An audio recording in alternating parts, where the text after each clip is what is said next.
Alright, welcome back to my YouTube channel. I'm Andes Vlog. Naku, mainit, matindi na naman mga kaibigan.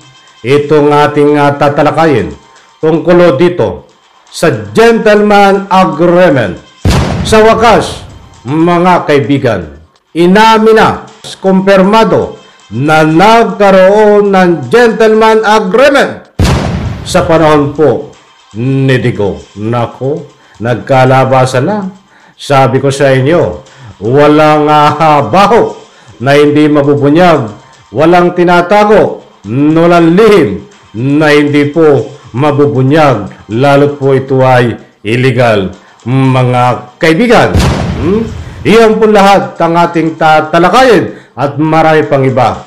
Kung bago pa lang po kayo sa aking maliit pa na YouTube channel, inanyayahan ko po kayo, please subscribe, sabay-sabay po nating i-like ang video na ito kung nagustuhan niyo po. Ako'y muling nakikiusap mga kaibigan, kung pwede lang, patapusin po nating panoorin kapag may pagkakataon po kayo ang vlog na ito.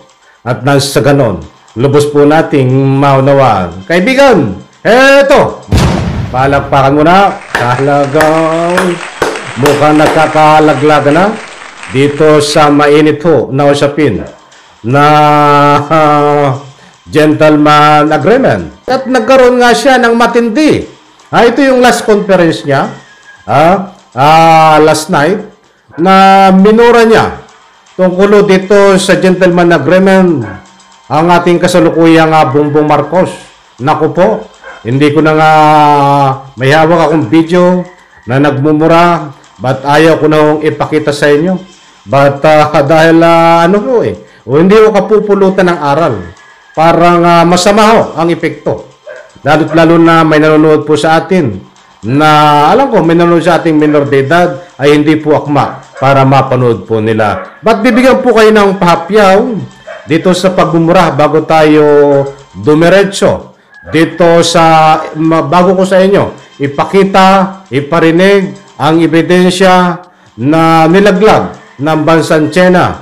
Itong si Digong at nandun ho yung pag-amin ng bansang China na talagang nagkaroon ng Gentleman Agreement. So, bibigay ko po sa inyo yan at gusto ko muna basahin itong mga banat sa press conference nitong si Digong na pagmumura.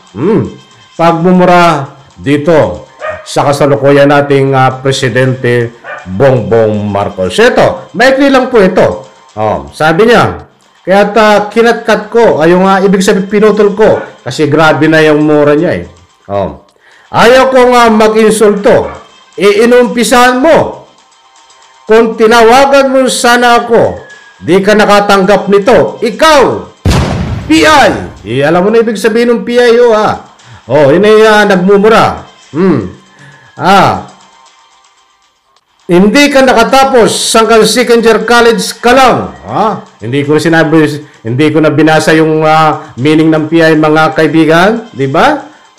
Talagang matindi. May sa video, mahaba ito. Kaya hindi ko na pwedeng ipakita ko Talagang mura ng mura siya. Mga kaibigan, muli kong ulitin. Ayaw kong may insulto inumpisahan mo. Kung tinawagan mo sana ako, di ka makatanggap nito. Ikaw, PI ka. Hindi ka nakatapos hanggang second year college ka lang.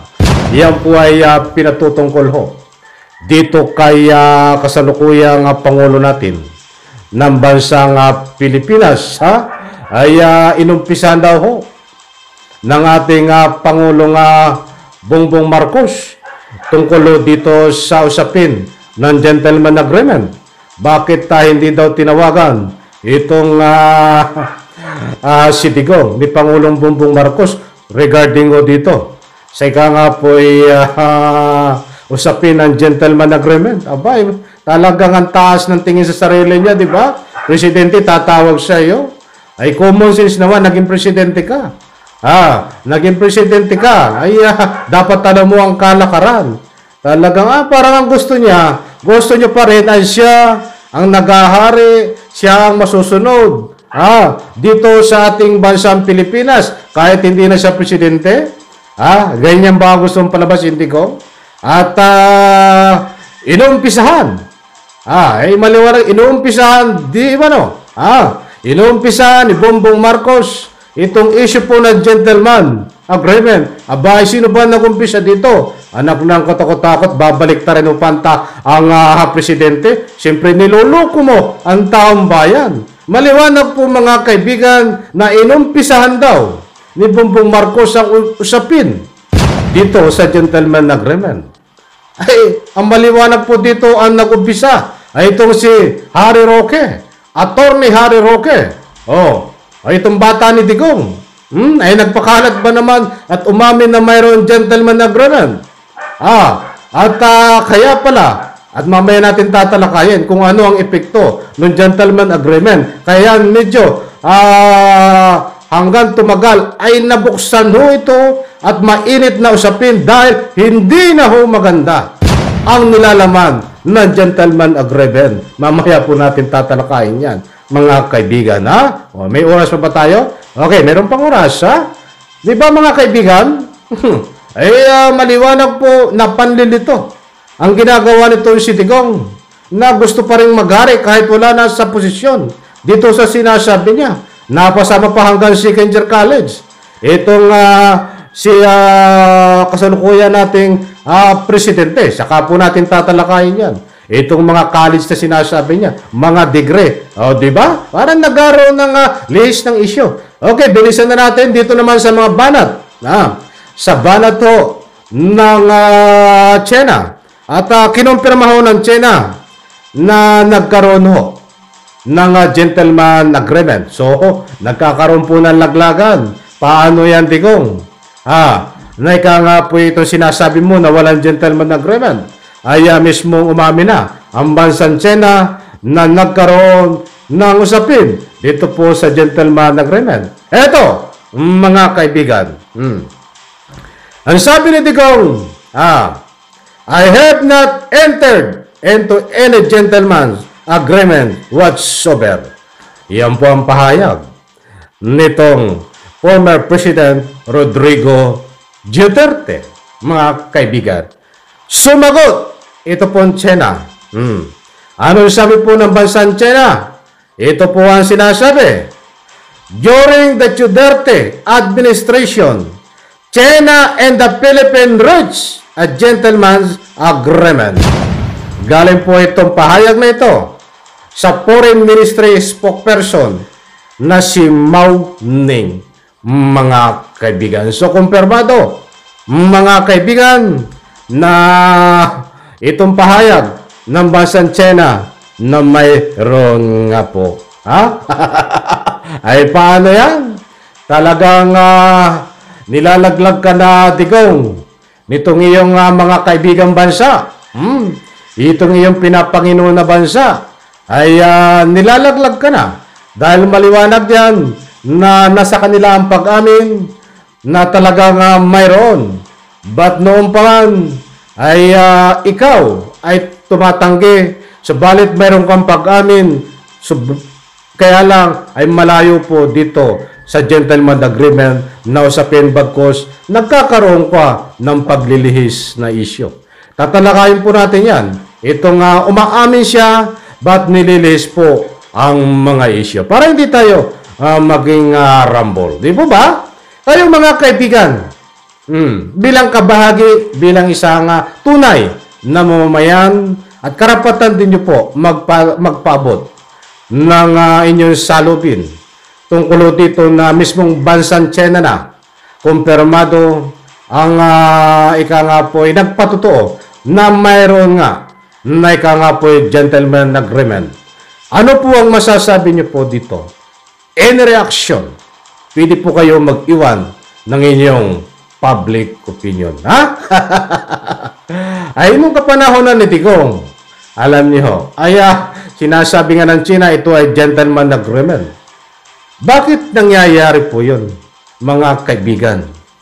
Kasi dapat po ito ay bago mangyari, hindi po ito usapin ng isang tao lamang. Usapin po ito ng kalikasan. Na ang kalikasan po na yan ay hindi mismo ang pag-aari ng isang tao na si Digong. Ay bakit po natin nabanggit yun, mga kaibigan? Ay katulad nga po na napatunayan na nagkaroon nga ng gentleman agreement, ay lumalabas po dito na pinalalabas niya na parang pag-aari niya ang kalikasan na yan diyan po sa usapin na West Philippine Sea. Sapagkat hindi niya ika nga man lang ginalang ang taong bayan na nakakarami.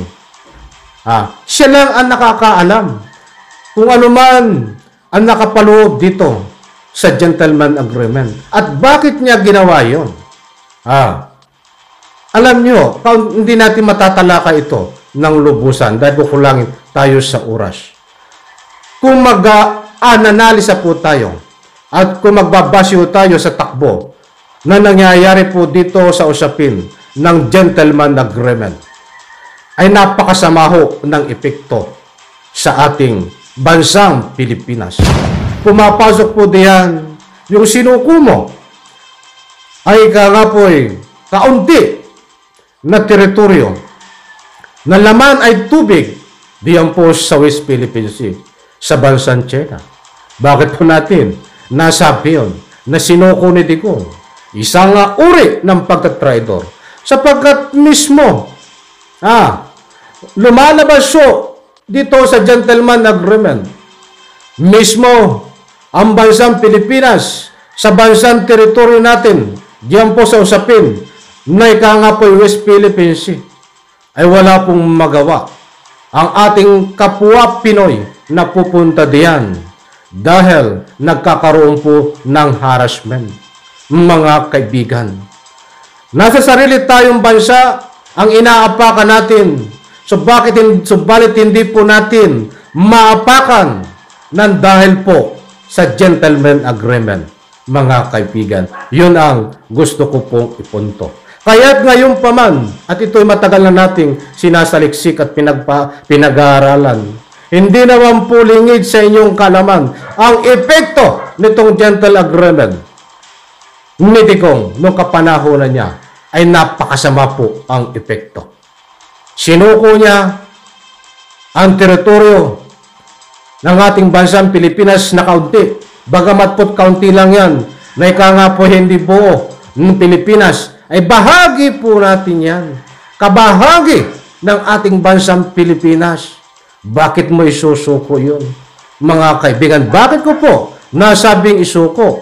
Ikaw ba naman aapak sa sarili mo na teritoryo? Hindi ka maakaapak dahil nga sa pagsuko na nilalaman ng gentleman agreement. Yan po ang gusto kong ipunto. Isang pagtraidor, mga kaibigan. Naku po, yan ang sarapasan ng talakayin ito. Binigyan ko lang ko yun ng papyaw. Hinulang naman po tayo sa oras, mga kaibigan. Pasensya na po. At bibigyan po natin ng part 2 ito. Ang malinaw po dito, kinumpirma ng bansang China at mayroon nga po naganap na gentleman agreement. Next vlog po talakayin natin ano ang tunay na nakapaloob.